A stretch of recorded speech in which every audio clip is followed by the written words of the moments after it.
Aujourd'hui, on va s'attaquer à une table de salon et on va passer en revue par la même occasion les étapes pour choisir un meuble et pour l'apprêter, s'assurer qu'on a un bon fini. Alors, première étape, est-ce que mon meuble est en bon état et est-ce que mon meuble est en bois? Ça, c'est assez facile à voir que celui-ci, c'est vraiment du bois, c'est du bois massif. On peut retrouver sur certains meubles du plaquage. Ça reste du bois. OK? Ce qu'on parle de laminé, c'est des surfaces de mélamine, tout ce qui est revêtement plastique. Ça, c'est ce qui est fabriqué par l'homme. Ça demande une préparation différente et une application différente au niveau de la peinture, au niveau de la finition. Donc, ici, je sais que j'ai une table en bois. Ceci étant dit, est-ce que j'ai besoin d'apprêter ma surface? Est-ce que j'ai besoin de mettre un primer sur ma surface? On va vérifier. Pour vérifier ça, OK, après le sablage, on utilise un TSP, qui est un nettoyant dégraisseur. Moi, je l'achète en granules. Ça ressemble à un petit berlingot de lait, pour ceux qui connaissent les petits berlingots de lait. C'est en granules que tu dilues dans l'eau. Donc, non, ça, c'est mon eau. Ici, voilà. Ça, c'est mon TSP. Solution granuleuse diluée dans l'eau, selon les proportions qui sont inscrites sur la boîte. Et là, je vais prendre juste un papier bleu là, de garagiste. Là. Je vais l'imbiber avec ma solution et je vais le passer sur ma surface. OK? Ça nettoie ma surface. Et là, je vais me servir de mon papier pour regarder de quoi ça a l'air quand j'essuie. Vous voyez, ça sort jaune. Cette surface-là, je l'ai déjà nettoyée hier et je l'ai même nettoyée avec de l'eau. Je voulais être certaine que c'était pas juste un résidu de poussière qui restait dessus parce que c'est une table, ça fait longtemps qu'elle est entreposée. Elle a été sablée, il y avait beaucoup de poussière. Donc, encore aujourd'hui, il y a quand même une bonne quantité de jaune qui sort. Ça, ce que ça m'indique, c'est qu'il y a des tanins qui ressortent. Quand vous avez des taches jaunes, quand vous peinturez surtout dans des couleurs pâles, du blanc, du beige, du rose pâle, des choses comme ça, du vert menthe, tendre, puis que ça passe à travers, c'est ce qu'on appelle en anglais un bleeder. C'est les tanins du bois, souvent aussi des vieilles finitions qui, au contact de l'air, ressortent à l'extérieur de la surface. OK? Donc, ça, c'est une très, très bonne indication que je vais devoir appliquer un après un primer. OK?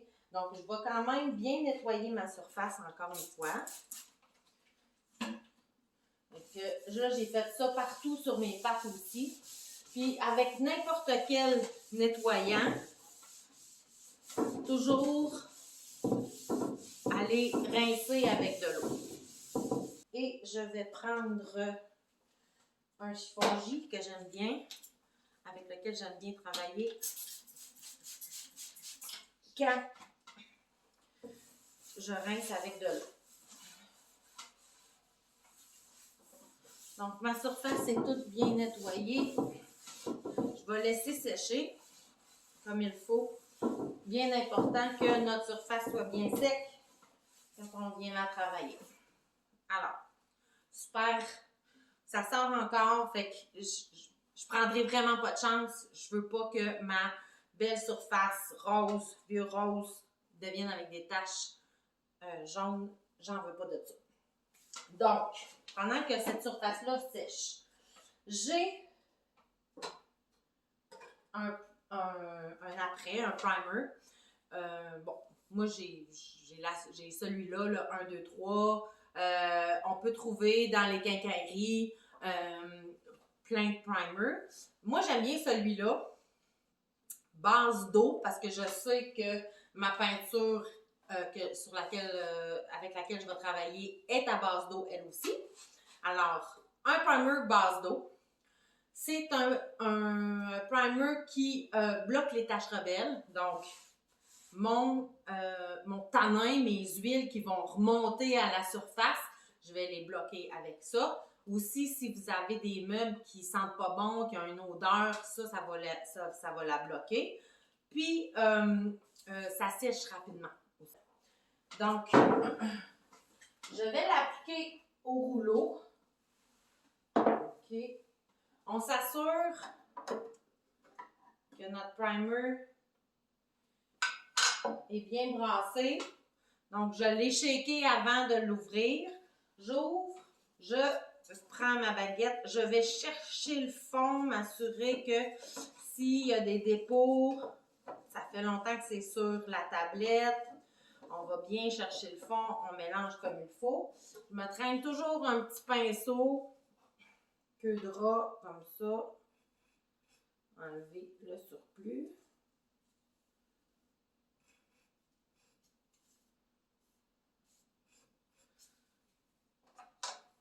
Que je mets sur mon... Je vais venir en mettre dans... J'en avais déjà... Pardon.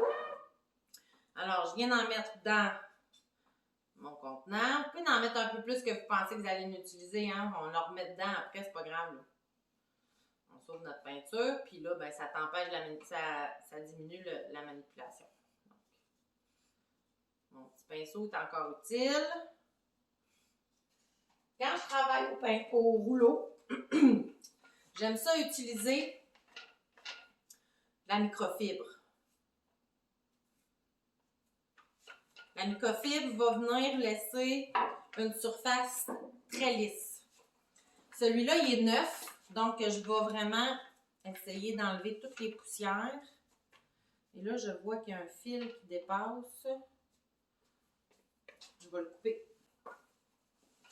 Je vais utiliser ce primer-là sur la surface au complet de ma table. Ma surface est sèche. Et je viens appliquer sur toute la surface. Uniformément. On pèse pas trop, juste légèrement. Et on veut y aller en diagonale, dans les deux sens. S'assurer que toute la surface est bien recouverte. Alors, je termine ma surface au complet. Je vais laisser sécher, puis on se revient tout de suite après. OK. Donc, on continue avec notre table.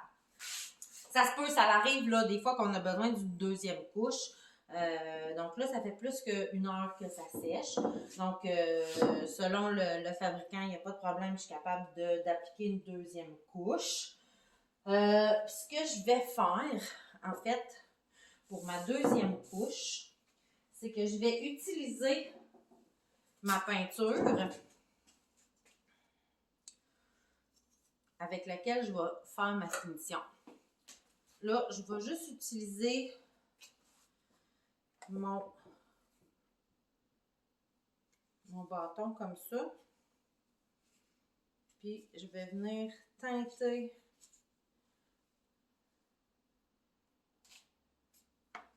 mon après comme ça ici.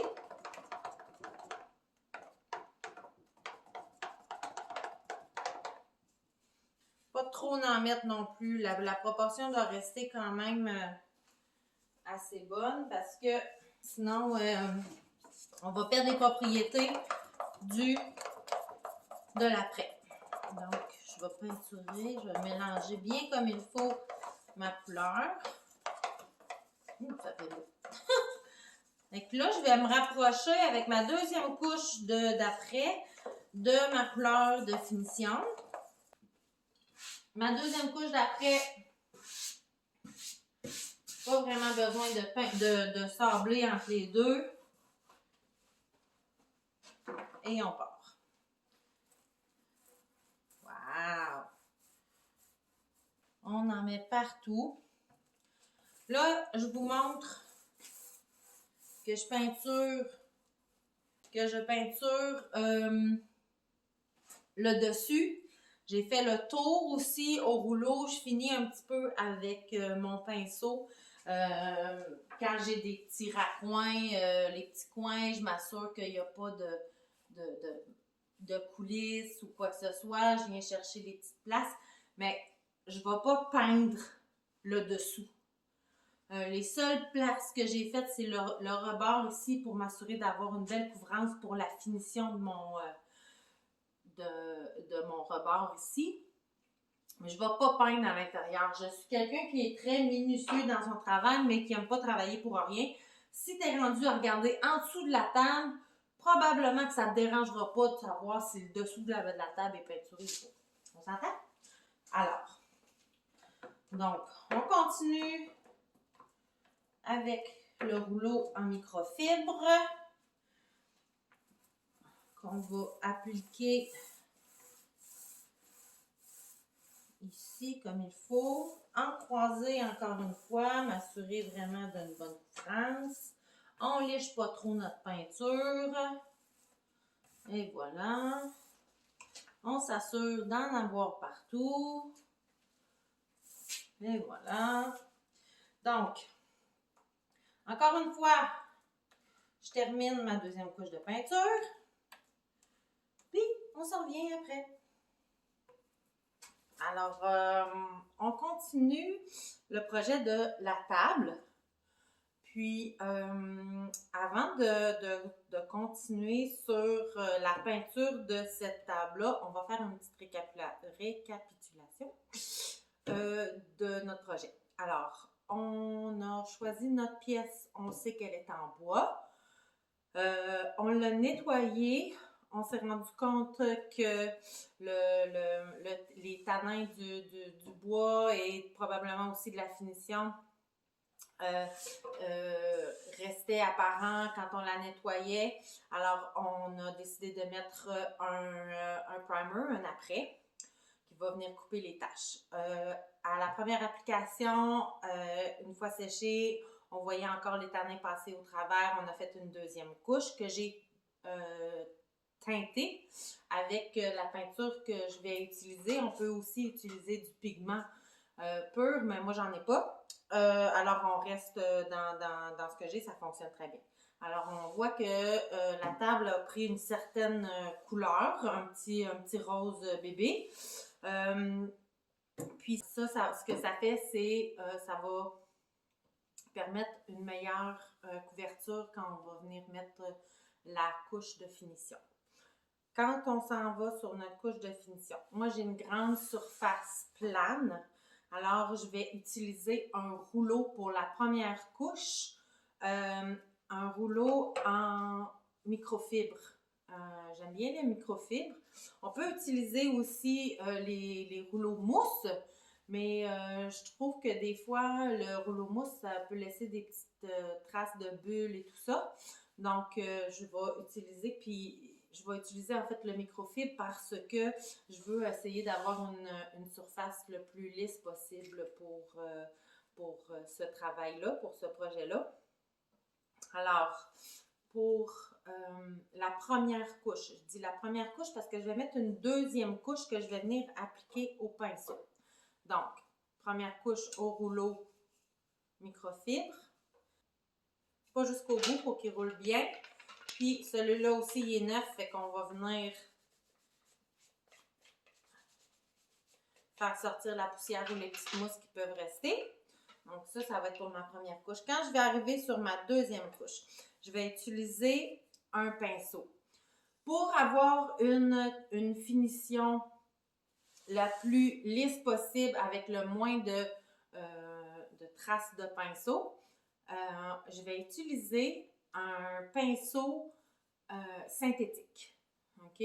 Donc, il y a différentes formes, différentes grosseurs de pinceaux synthétiques. Ça vaut la peine d'investir dans des bons pinceaux qui sont plus faciles d'entretien et puis qui vont permettre une meilleure application. Donc, comme j'ai une grande surface, j'utilise un gros pinceau large qui va me permettre d'aller couvrir plus rapidement. Et comme j'ai dit, c'est une fibre qui est synthétique. Comparativement à une fibre, là j'ai un modèle très de base, mais ça, c'est de la fibre naturelle. OK? La fibre naturelle est plus raide, puis elle va laisser plus de marques de pinceau. Alors, donc, on a choisi nos pinceaux. Moi, je vais prendre le gros pinceau pour mon dessus. Je vais me garder mon petit pinceau pour faire la ceinture et les pattes. Puis un troisième pinceau juste pour faire des petites retouches si j'en ai besoin. On a ça ici. Donc, notre surface avec le primer est sèche. Je l'ai terminé hier. Je l'ai laissé sécher tout le reste de la journée, toute la nuit. Alors, je suis prête à venir faire un coup de sablage. Donc, ce que je vais faire, c'est que je vais sabler la surface que j'ai peinte, que j'ai primée, avec un bloc éponge comme ça. Je l'utilise vraiment souvent. On en achète ils se vendent en paquet. On peut les trouver dans toutes les bonnes quincailleries, dans la section des peintures. Alors moi, je prends toujours celles qui sont côté fin, côté moyen. Donc fin, moyen. Et je vais venir, sans mettre beaucoup de pression, je vais venir sabler toute ma surface. On peut faire les champs ici en mouvement circulaire comme ça. Ça nous permet de ne pas faire de coche droite. Quoi qu'on n'applique vraiment pas beaucoup de pression. C'est vraiment juste, on pose la main dessus, puis on vient sabler. Si, malencontreusement, on n'a pas vu une coulisse qu'on aurait faite, on peut prendre, on peut essayer avec le côté soyeux, le côté doux, puis frotter un petit peu, appliquer un petit peu plus de pression, puis enlever la coulisse. Si vraiment ça part pas, on tourne avec le côté moyen, toc toc, on frotte doucement jusqu'à ce que la gouttelette revienne à la même épaisseur que la surface qu'on vient peindre. Puis une fois que ma surface est faite au complet, je reprends ma guenille humide. Je peux prendre une guenille comme ça. Puis je viens enlever toute la poussière que j'ai faite. J'ai sablé toute ma surface, mes pattes, ma ceinture, tout est fait. Je m'assure que ma surface est bien sèche avant de commencer. Puis après ça, ben, on est prête pour notre couche de finition. On est de retour pour la dernière partie de ce projet-là, qui est l'application de la couche finale. Alors, j'avais choisi cette peinture-là, qui est une peinture recyclée. C'est une émulsion de craie. Alors, peinture à la craie, donc je fais un test. Je fais vraiment un test. Je ne connais pas du tout cette marque de peinture-là. La couleur me plaisait et au moment de tourner cette vidéo-là, ben, on est en confinement. Alors, bon, j'ai décidé de réduire mes dépenses, de réduire mes déplacements et tout ça. Donc, j'ai opté pour une peinture que j'avais dans l'atelier et que je n'avais pas encore essayé. Alors, on fait des tests aujourd'hui. Donc, Dark Fresco, l'époque Rococo, Donc, c'est un vieux rose. Ça dit que c'est la couleur typique que l'on retrouve dans les fresques murales italiennes. Ça va être beau, hein? OK. Alors, moi, ça, je l'ai bien mélangé. Donc, comme j'ai dit, je vais appliquer la première couche. Oh, un petit peu de peinture ici. La première couche avec mon rouleau microfibre pour avoir une première couche bien lisse. Je vais finaliser surtout les crevasses et les petits replis avec mon pinceau, mais je fais le plus gros avec le rouleau, hein, ça va bien. Alors, on va chercher notre peinture, on va l'étirer ici comme ça. OK. Et je vais aller dans le sens du bois ici comme ça. C'est une peinture qui est assez épaisse, les amis. Comme une bonne couverture quand même. Voilà. OK. Comme ça. Alors, je vais couvrir toute la surface. Je vais y aller bien en longueur, dans le même sens de ma pièce. Et on va avoir une première couverture. Je fais toute la table. Puis, je vous reviens une fois que la première couche est appliquée. Je reviens ici sur la finition. Donc, là, j'ai déjà commencé. Je vais utiliser pour le sablage avant la dernière couche au pinceau un pad de finition qui est un papier sablé sur une mousse. C'est un 320. Encore une fois qu'on peut trouver dans toutes les bonnes quincailleries, dans la section des peintures. Alors, je vais appliquer presque pas de pression sur ma surface. Je ne veux pas l'user. Je veux juste aller enlever peut-être les petits reliefs qui seraient restés, qu'on ne voudrait pas. Je vais uniformiser ma surface que j'ai faite à la grandeur de ma pièce. Sur les pattes, sur ma ceinture, même chose. C'est très bon ça aussi quand on a des surfaces arrondies comme les pattes. Que je vais venir pouvoir y aller en tournant comme ça. OK? Alors ça c'est fait. Puis je vais prendre une guenille humide et je vais venir juste essuyer la peinture, la poussière, pardon, faite par mon semblage. Comme ça. Et je vais essuyer toute ma ceinture, toutes mes pattes comme il faut, enlever toute la poussière. Je ne veux pas avoir de poussière qui va venir intervenir avec mon pinceau. Au lieu de prendre le gros large que je vous ai montré au début, j'ai nettoyé celui-là qui avait déjà du vert dessus pour un autre projet. Je l'ai bien nettoyé et là, je vais m'en servir pour faire ma finition. Donc, ma surface est peut-être un peu humide, mais ça ne me dérange pas. Je vais utiliser un petit peu d'eau avec cette peinture-là ici. Je mets un peu de peinture, vraiment pas beaucoup, comme ça. Et puis, je vais venir brosser sur ma surface, peut-être un petit peu plus. C'est une peinture qui sèche quand même assez rapidement.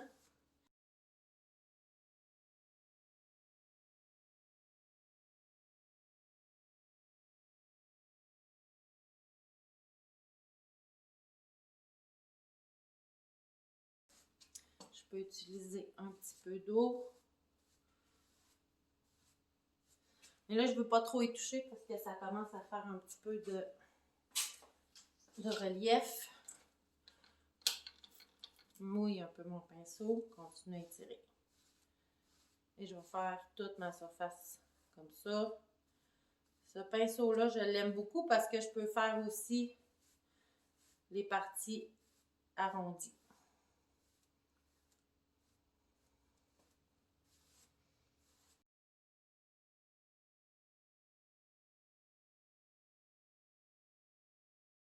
Donc, je vais faire toute ma surface de cette manière-là.